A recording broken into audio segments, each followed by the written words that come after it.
Hello and welcome to a warm summer's day here in Sydney. My name is John Sordo and I am delighted to kick off the Australian part of the Beyond series.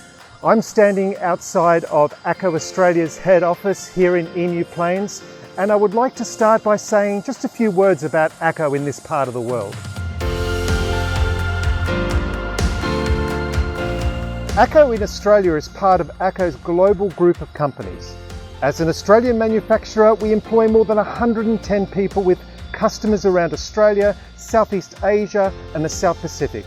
Throughout these regions, we have long-standing relationships with architects who specify our drainage systems, access covers and cable pits.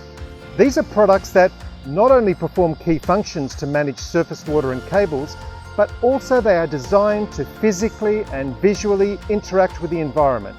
Specifically, access covers are used extensively on urban pavements and internal floors to enclose cables, pipes and equipment.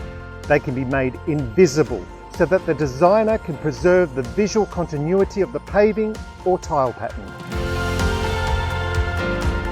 Well, Perth is on the other side of this continent, 4,000 kilometres away in that direction, way beyond our Blue Mountains here in Sydney. This is where the Connect South Main Street project is located, a powerful case study on how these pavement elements are integrated. I hope you enjoy our short documentary on this fascinating project.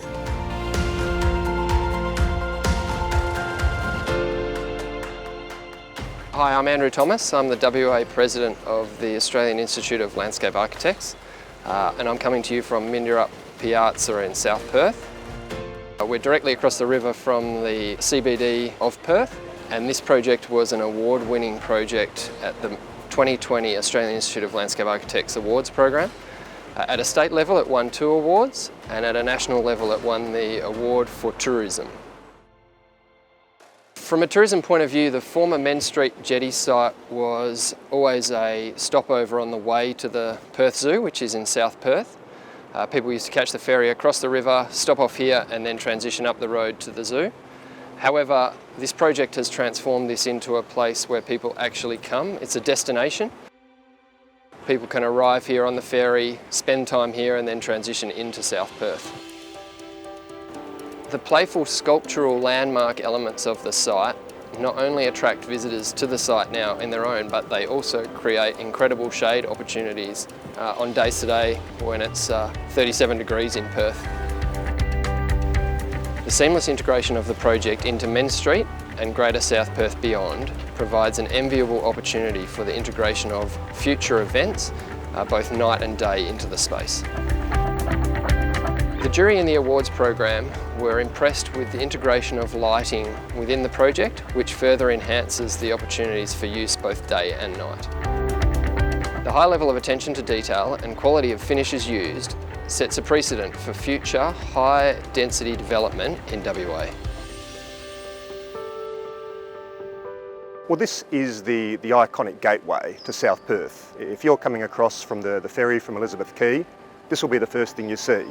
So the beautiful animal canopies, the wonderful works of public art, the thriving, bustling area that you've got here with the cafes and the restaurant. It's a brilliant statement of a place where it's just first class to work, live and play. Well, this has always been a wonderful part of the city, but economic growth had been a little bit sluggish here.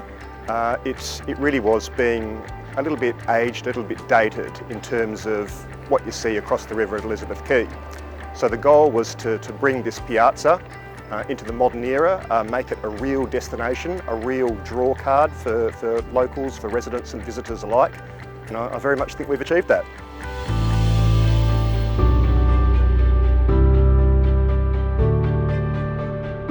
Thanks for joining us. We hope to see you in Western Australia one day. If not physically, then maybe virtually at the Australian Institute of Landscape Architects Festival of Landscape Architecture, which is being held in Perth in October this year.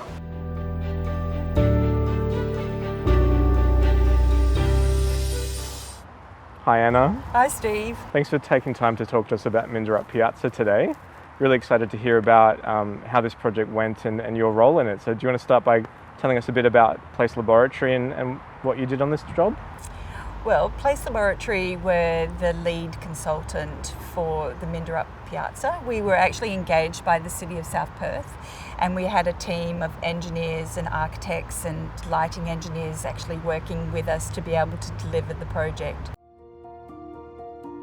Place Laboratory really have a very people-focused approach to design, so we really want to understand who is actually going to use the site and what their experiences are going to be. And so we really did a deep dive into trying to understand what those experiences were and how people were going to engage with the site.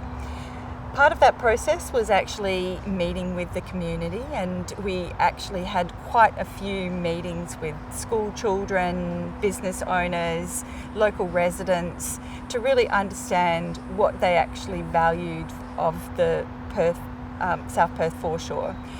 And I've got to tell you one story from one of the really early on events, and we go into these workshops with a very genuine approach, and we don't even have pen to paper at that point in time. We're really just listening to ideas. So very early, very at the beginning. Right at the beginning. Yeah.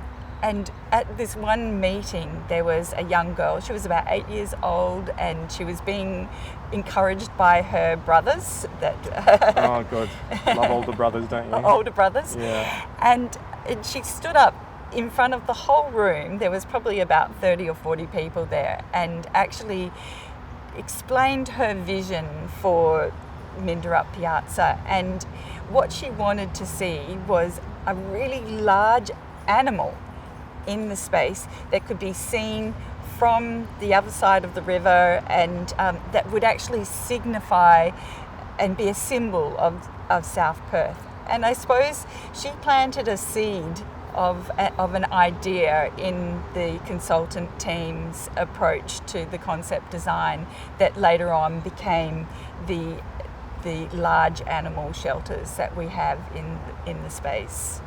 The animals seem really integral to the design aesthetic and narrative for this project, right down into the paving. Do you want to tell us more about how that works into the scheme?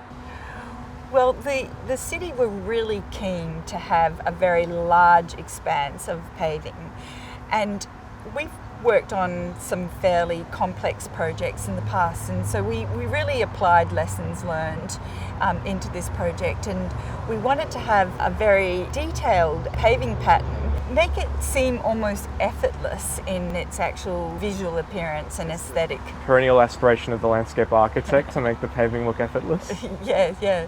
So it actually is quite a complex paving pattern because it is the scales of a snake. Okay, and it moves through umbra of different colours drawn from the West Australian landscape.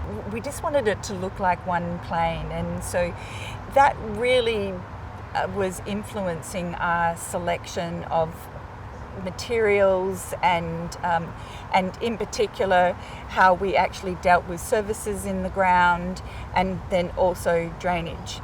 And if you just imagine that this piazza is sitting right next to the river, and it's a tidal river, so we get quite a lot of fluctuation in the water, and then quite often when it's high tide, we're also getting wave surge that's actually topping over the seawall into the piazza. And so we actually had to think about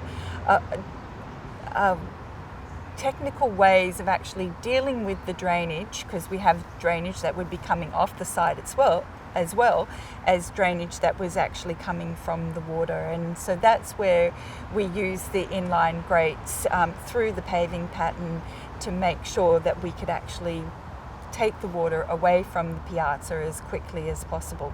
So with such a complex paving design, in-ground services, drainage, how did ACO help you meet those challenges in this project?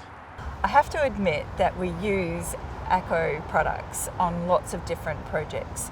And so we would go to ACO and we would talk about the different situations that we actually have on the site, and then they would help us select the best product for that situation. And so in Mindeerup Piazza we have quite a lot of services, but we don't want to see those service pits on the surface because we've got this very intricate pattern, and so they would select the right in-ground grate for us. And that also applies to the inline drainage as well. And the results speak for themselves. Yeah, absolutely. Yeah. Yes, it's a pretty seamless result. Thanks, Anna. And so how do you think that this project is successful? Well, I think that the success factors are, firstly, is that we had a very courageous client.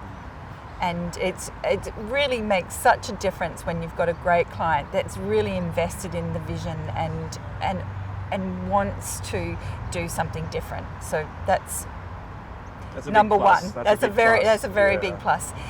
The second thing was that we actually had a really great team, and we had a team of architects, engineers, lighting designers, and then we also had quite a lot of public artists working with us. And really they were the ones that enabled the vision to be actually fulfilled. And then the third success factor is really about the products and the people that we used to actually help us be able to deliver such a seamless design. The contractor was fantastic. No problem was too small and Love it when they behave that way. Or too big. It's always good. Yep.